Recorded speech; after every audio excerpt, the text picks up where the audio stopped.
want your soul.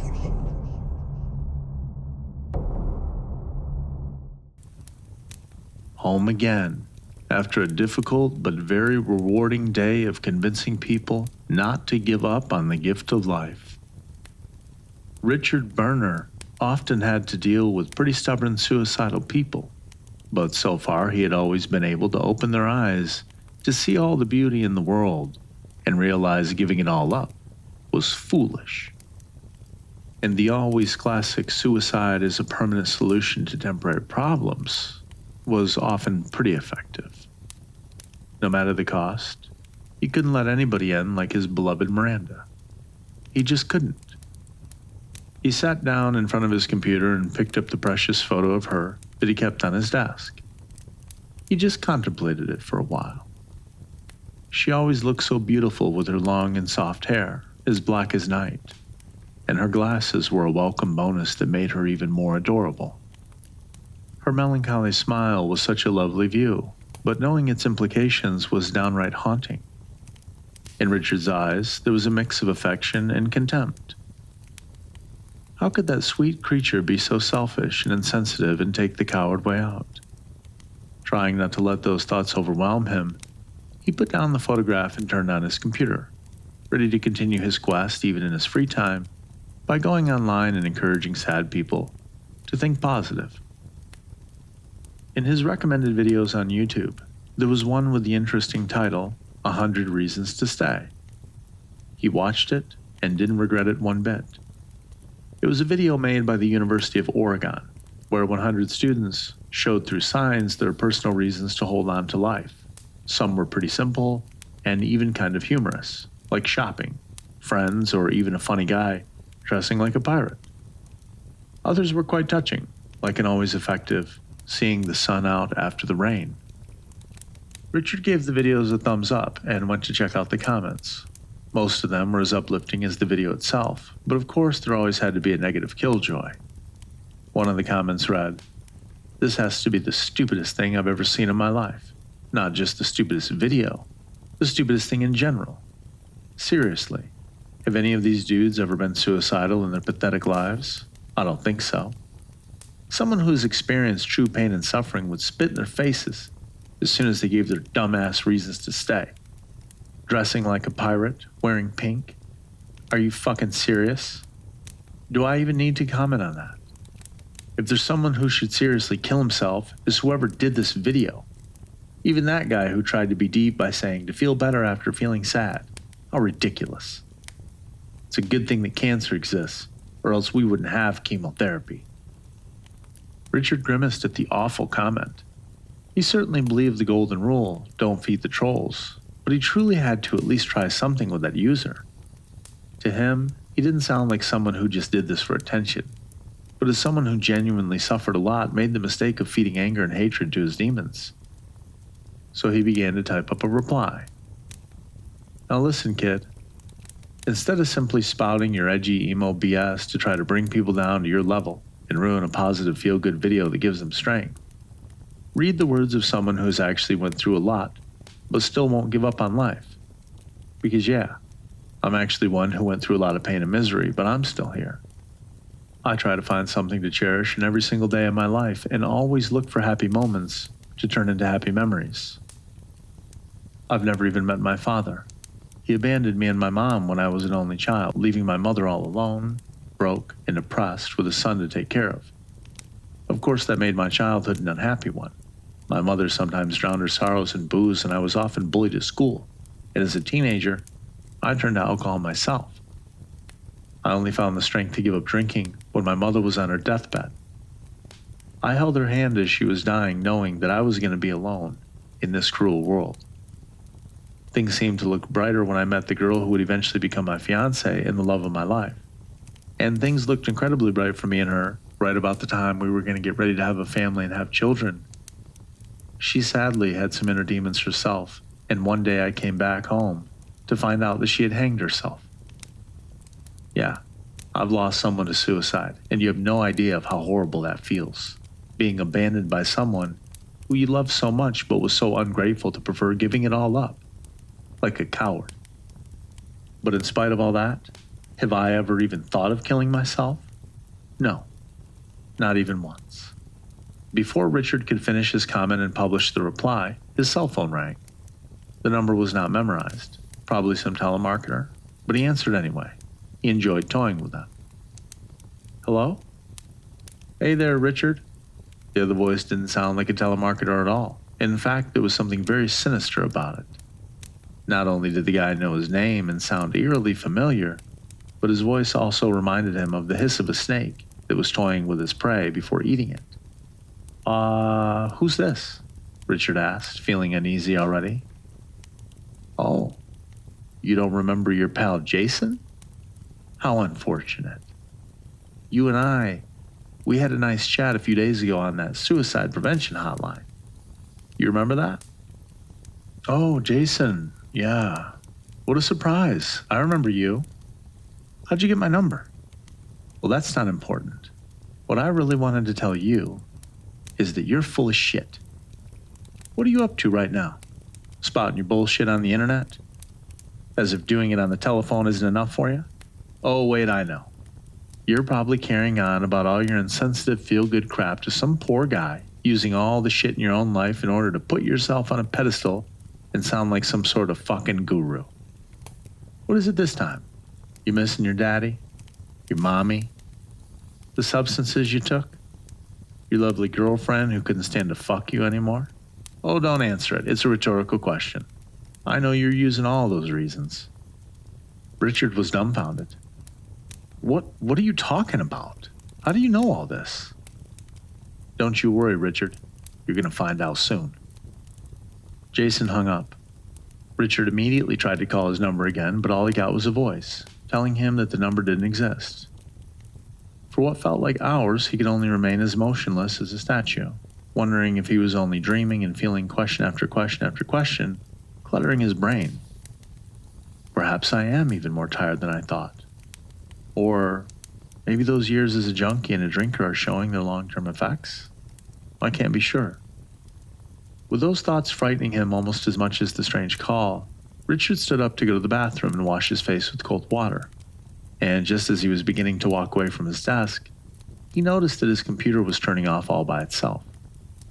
God damn it, he yelled out loud, greatly annoyed by how all the effort he was putting into that comment had gone totally wasted.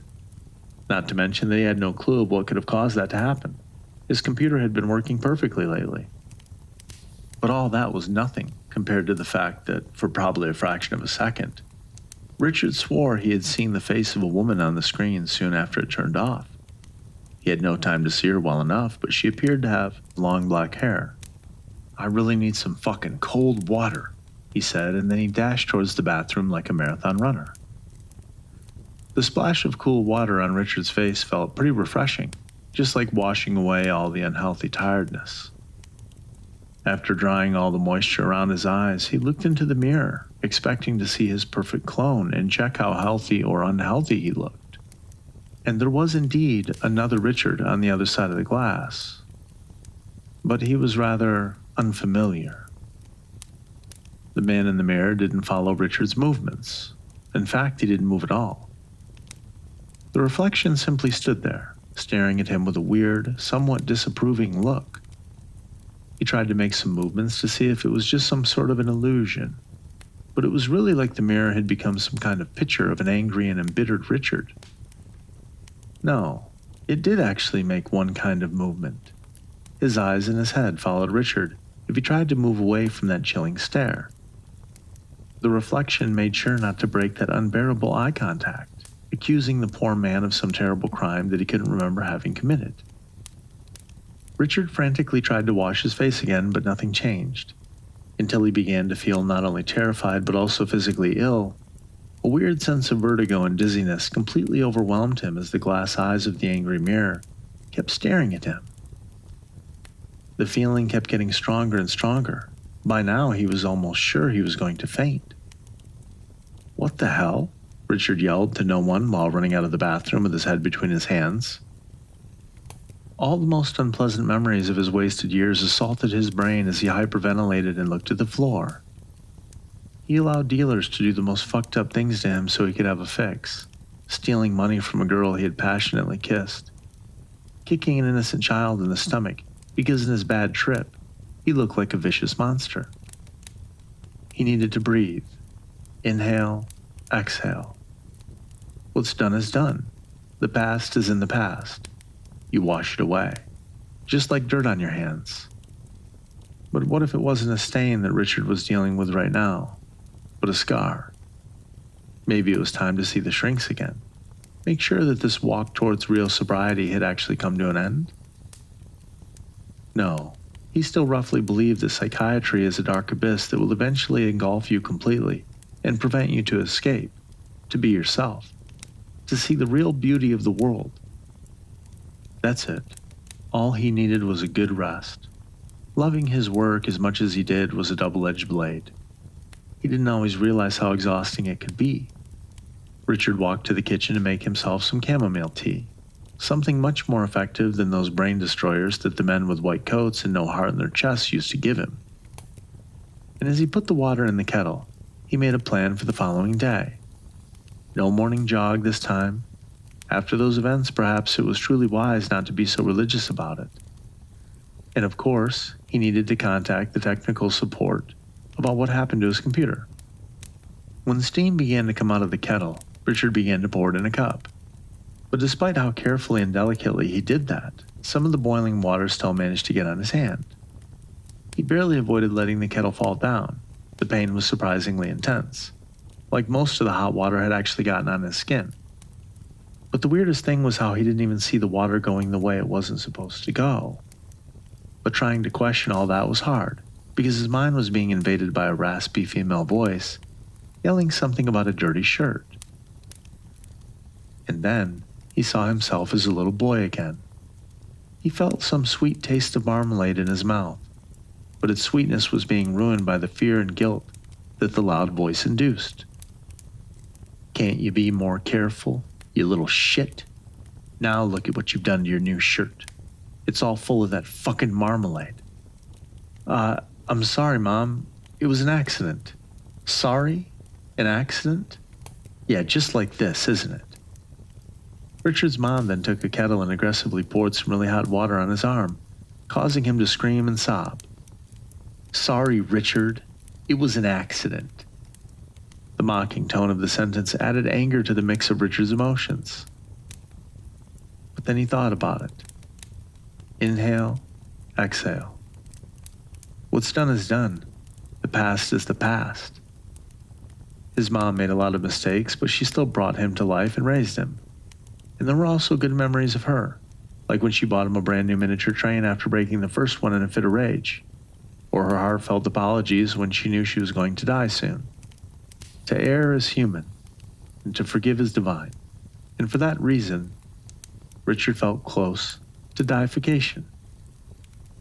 Richard kept his burnt hand under the cold water of the sink for a much longer time than he expected. There was some relief as he kept his hand there, but it was almost minimal, and every time he tried to move it away, the pain came back completely. It was time to go to the bathroom again, hoping the mirror wouldn't pull any strange tricks this time. Nothing. Just another Richard Burner on the other side of the glass, his expression just as full of pain. He could hear that clown back in junior high saying, "Burner got burnt." He grimaced at the thought, but whatever the past is in the past. If only the same thing could be said right now about his aching skin. He grabbed some Vaseline and rubbed some of it all over his hand, all in vain. He even tried to put more of it on, but it made no difference. The pain was unbearable. His skin was beginning to change color. It no longer looked like it had just been burnt by hot water. It almost looked like a rare skin disease. Now was the time to swallow all of his pride and finally call the hospital. Wait, Richard thought before walking out of the bathroom. I hadn't closed the door when I came in, did I? No poltergeist bullshit. I would have heard it shutting itself. Perhaps I did it automatically out of habit. He tried to open the door, but it wouldn't budge. Okay, this is getting messed up. I sure as hell didn't lock it. He tried to look for the key, but it was nowhere to be found. If it wasn't inside the bathroom, then it could only be outside, and this gave him a horrid doubt. "You asshole," Richard yelled while violently hitting the door. "Whoever you are, just tell me what you want and let me out of here." He kept beating and kicking the door in a fit of rage and terror, for the first time being actually able to ignore the pain of his burning hand. But whoever sneaked into his house and did that to him didn't give him any sign of their presence. And even more strangely, the door did not even budge, when normally such strength and fury would have probably broken it down. When he finally realized the futility of it all, Richard sat down with his back against the door, gritting his teeth at the pain that never diminished one bit. His heart began to beat like it wanted to escape his ribcage, the anxiety getting higher and higher until he had trouble breathing, and his eyes welling up with tears until... "Yeah. Cry about that, you little shit." He could hear his mother's voice again. Inhale, exhale. It was just a past, just a memory. Somehow, Richard fell and bumped his head on the floor, and it didn't feel like the door had somehow opened. It was almost as if it had run away. Massaging the back of his head, Richard got up and looked behind him. There was no door. In fact, there was almost nothing, just the white walls extending for a much longer distance than before, and in front of him, only darkness. Though some source of lighting he couldn't see prevented the place from being pitch black. And when he looked behind, he saw exactly the same thing. He became a statue when he saw all that. He couldn't make a sound. He couldn't move. He couldn't even think. He only could remain motionless right where he was. That all changed when the unknown source of light cast a shadow on the floor. It was certainly the shadow of a living being because of how it moved, but yet the movements looked rather unnatural. They made Richard think of someone either having a seizure or being under the influence of something really bad, or even of a strange glitch in a poorly functioning video game. He tried to look at where the shadow came from, but mostly due to the darkness, he couldn't make out what it was. But it was also because the little he could see looked just as odd as the shadow. It was coming closer. At first its pace was slow, but it kept getting faster and faster. And the closer it got, the more Richard felt a strange mix of nausea and utter terror consuming him, all added to his enduring physical pain. Running like hell was the only option. As Richard ran through the eternal corridor, the mysterious figure behind him also began to speak, or at least make some noises with a voice that loosely sounded like a female voice. But he could only make out two words: "Forgive me." The rest was all a noise of bestial, inhuman sounds that didn't convey any message at all. They only caused Richard's stomach to ache. But yet all that felt much more familiar than he wanted to admit. Just like that, the frantic run was over, when Richard tripped over something slimy and squishy on the floor and had another painful fall, this time actually feeling the warmth of blood on his forehead. He wasn't sure if he had fainted or not, but what he knew for sure was that when he opened his eyes, he was once again in his usual bathroom, and there was no sign of the strange entity. Now starting to believe that it had been some kind of bad dream or hallucination, Richard tried to open the door again, still locked, the key still vanished. He hit the door with an impotent punch, not even able to curse, then repeated the act of resting his back on the door. But this time he didn't sit down, because something weird on the floor caught his attention. It kind of looked like a piece of soap, but its shape was way too irregular to be that. Richard walked closer to it, and then threw up. It was a fetus. It just laid there motionless, stuck in a phase when it still didn't look human enough, even a bit deformed and damaged, probably because of when Richard slipped on it while the bathroom was still different. After he was done expelling all the healthy vegan food from his aching stomach, Richard got taken by a strange hypnotic force that led him to stare blankly at the fetus, even though he just wanted it to disappear. And he only stopped when a pale and skinny hand came out of nowhere and grabbed the little thing abruptly, making him scream until he ran out of breath, despite the burning acid taste in his mouth and in his throat. The hand belonged to an equally pale and skinny woman with long black hair and a white nightgown. She showed the fetus in her hand to Richard in a hateful and violent manner, looking at him with her head in a strange position that didn't look comfortable at all, like her neck did not even work in the first place, and her smell, It made Richard gag and nearly vomit once again. "Disgusting, isn't it?" the woman hissed, like she wanted to scratch Richard with her long nails. "But yet you wanted this thing to grow inside of me, because that's every human being's real purpose, right?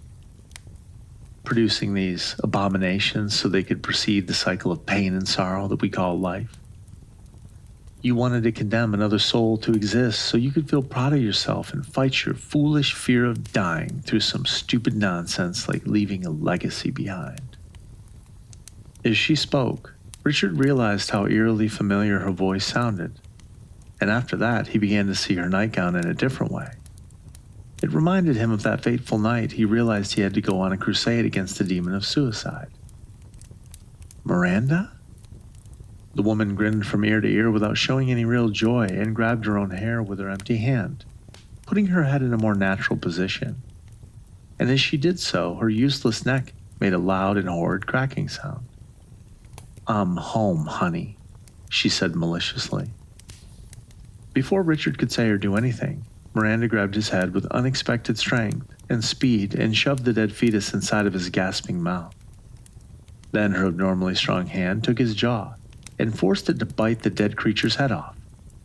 Richard tried to react and spit the head out, but it wasn't only Miranda to be absurdly strong.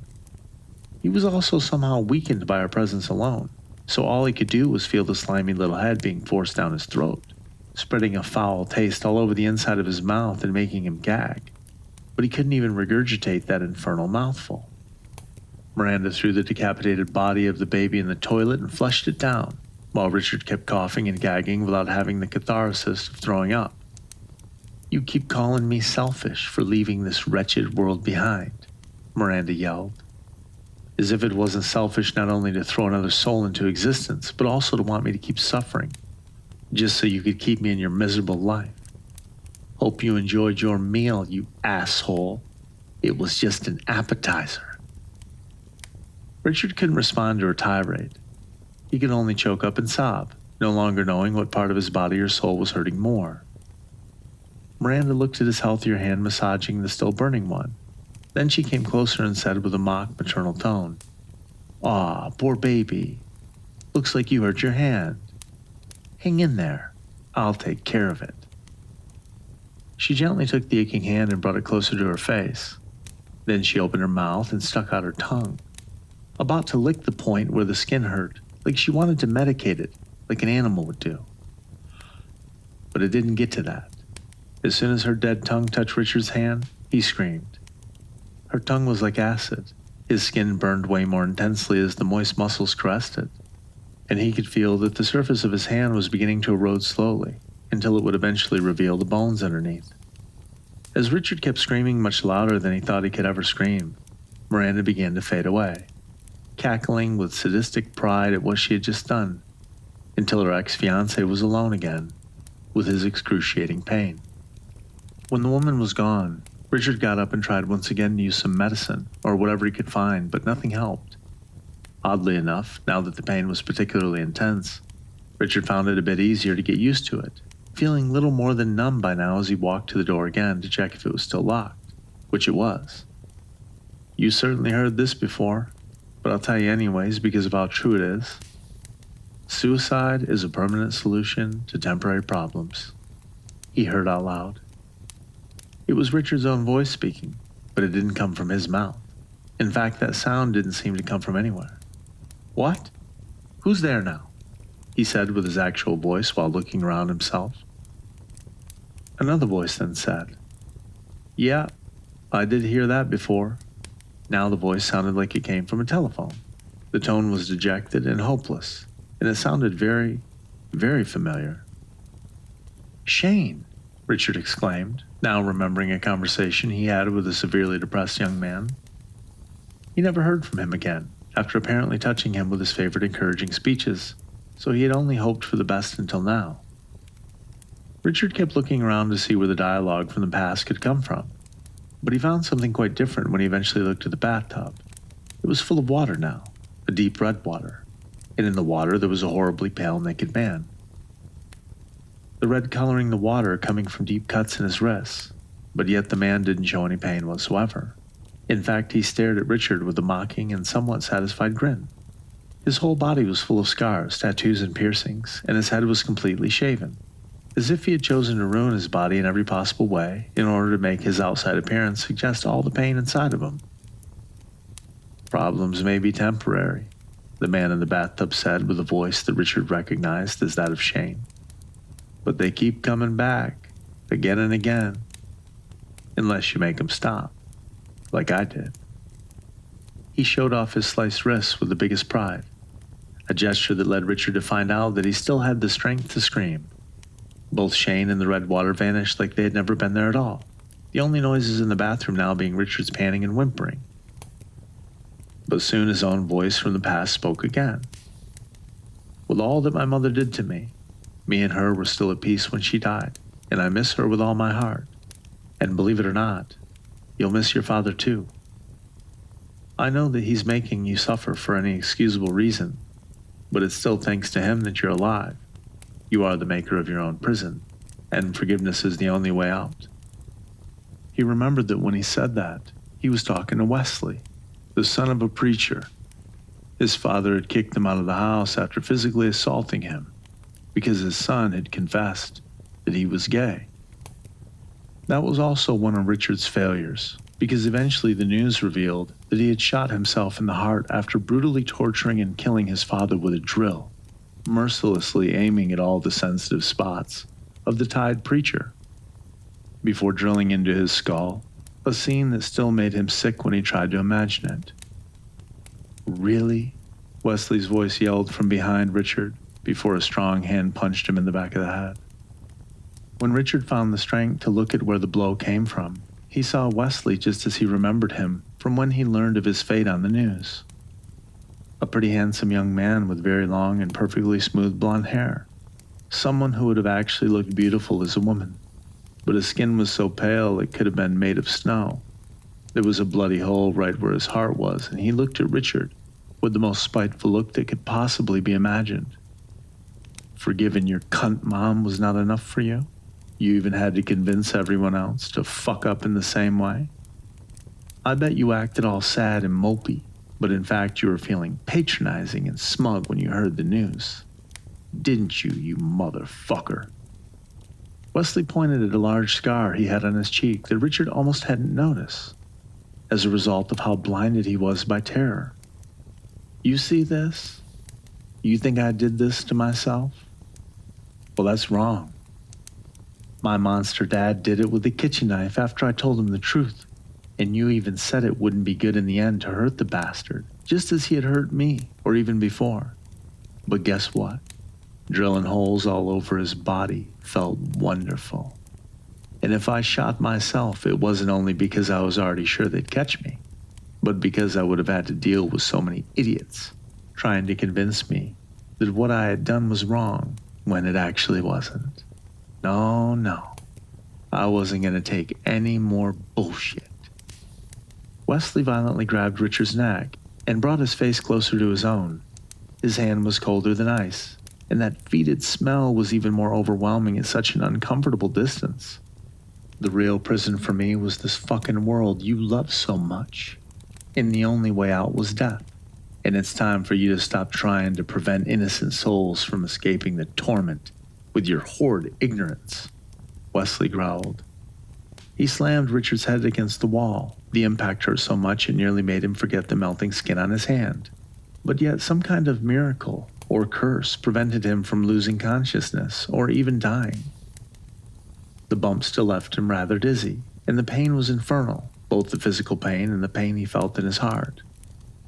He remained right where he was crying like he never did since the death of his mother, wondering how his attempts to help people had ended with him being ostracized and punished like this. Not even deep breaths could help in that moment. His only hope was trying to remember how many substances he had taken in his life and cling on the thought that he was only witnessing a massive blurring of the line between reality and hallucinations. But if all that was really a product of his psyche, then his brain was really good at making all the hits in the hurt feel real. He could barely recognize his own hand by now. What remained of its back was some kind of work of modern art that it meant to disturb and disgust people. a horrible mix of black and red with some white parts that were becoming more visible, little by little. It was just an illusion that his own brain was one hell of a messed up artist. And just when he thought the vengeful souls were at least going to leave him alone, that putrid stench came back and another familiar voice spoke up. "You're not so tough and confident now, are ya?" It was the voice of Jason, the same that had messed with his head on the telephone a while ago. Richard looked at where it came from, and soon he wished he hadn't done that. Very little remained of Jason's head. For the most part, it had been blown off like a balloon that just got pinched with a needle. The only part of his face that still looked somewhat human was his mouth, which kept grinning like the Cheshire Cat. If the famous feline really loved to make you feel like you were having a bad fever dream, this was very effective. You really thought you could help people by talking down to them, didn't you? Well, now you are reaping the results of your judgmental sowing. Back when we talked, before I got help from my real friend, the shotgun, I pretended to be touched by your words, probably because something inside me prevented me from hurting the feelings of someone who wanted to help. But now I'm free from all those restraints. And not only can I tell you the truth as it really is, I also finally realized that in the end, you didn't even want to help anybody to begin with. What are you talking about, Jason? I did want to help you. I was trying to make you not choose death, not helping. Because you really didn't do it for me or anybody else. In reality, you only did it for yourself, to feel important and wise, to taste the power of being the one patronizing the others and shoving your dumb beliefs down people's throats. Just then, the voice of another Richard Burner spoke from behind the original one. He's correct. Richard looked at the mirror where the voice came from and saw his rebellious reflection again, still hatefully glaring at him. You only did it out of pride. And besides, Jason continued, you didn't know about me or Shane killing ourselves either way, despite your efforts. But you sure knew about Wesley or your girlfriend, and many others. Instead of giving up or changing your methods, you just kept going, never learning from your mistakes. No, there were times it worked.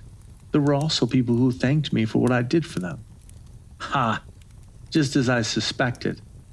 You hold on to the smallest cogs to still work in a machine that is utterly broken.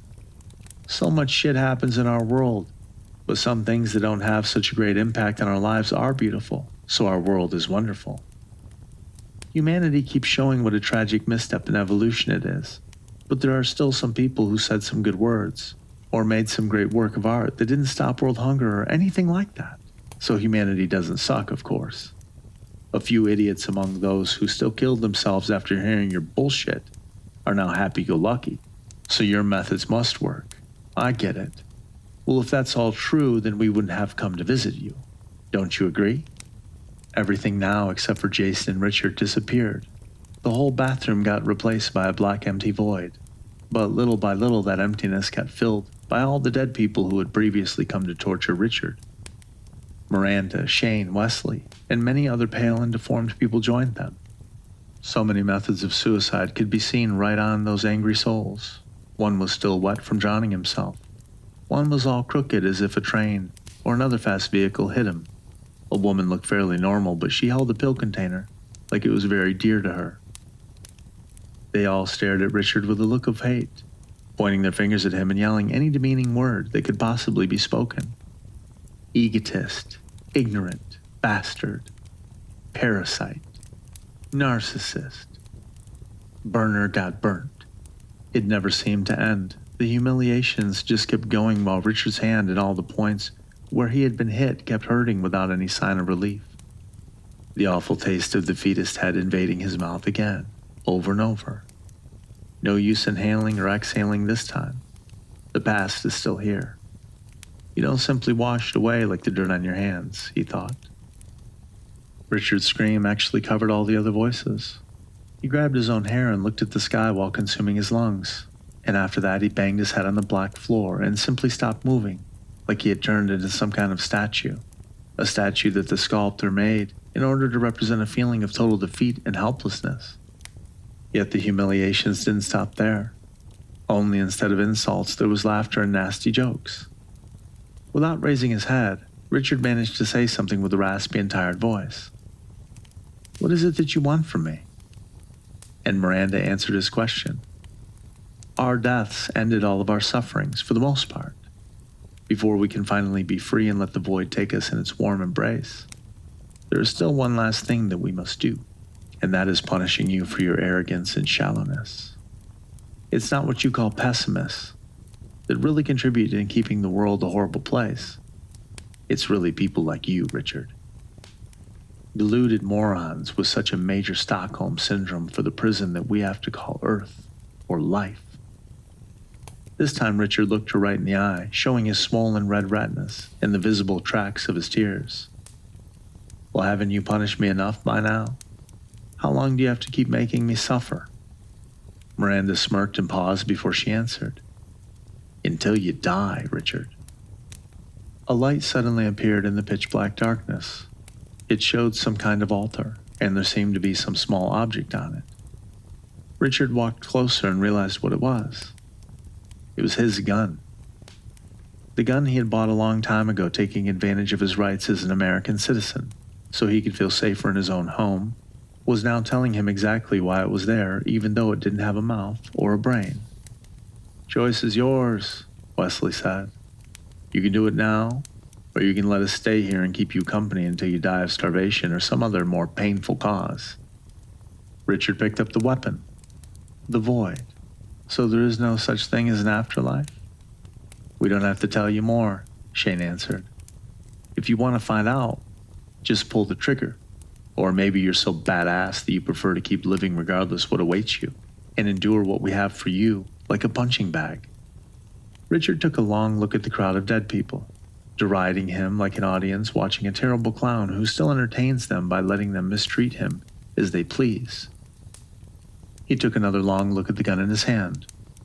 He looked again at the dead, seeing all his mistakes and failures, pouring salt on his wounds and rubbing it in about how he had no way to make up for what he had done, other than just ending it all. He then took another look at the gun, which he kept in his healthy hand, unlike the other one that was now not even close to looking like the good strong hand he used to have. The intense pain was devouring his whole body, all because of those cold, cruel, heartless monsters. The bullet was not directed at Richard. It went through the skull of Miranda, but even the last feeble hope was shattered when the hole in her forehead just vanished in thin air, and the woman looked just the same as before, still laughing at her ex-boyfriend. Wesley laughed much louder than everyone else in that moment. "See, Richard?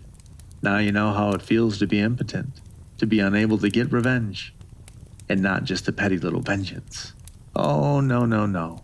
The revenge against those who belittles you and makes you feel condemned. The only way to take your dignity and your life back. You said it wasn't worth it, and it would make me feel empty, didn't you? Well, then why are you trying to shoot us now instead of yourself? Forgive and forget, right? You know what you gotta do." The laughs kept getting louder and crueler. The pain kept growing and burning. All that Richard believed he could do with his life that he used to see as a gift crumbled down in front of him like a house of cards, causing another ear-piercing scream to be released from his guts. A couple days later, two men were having coffee in their favorite bar. They read in the newspaper that there had been a suicide in town. A man named Richard Berner had been found dead in his bathroom. The cause of death was a self-inflicted gunshot to the head. "What a selfish prick," one of the two said in a spiteful tone. "Yeah," the other one agreed. "If only he could have focused on the positive things about life. Maybe he wouldn't have done that."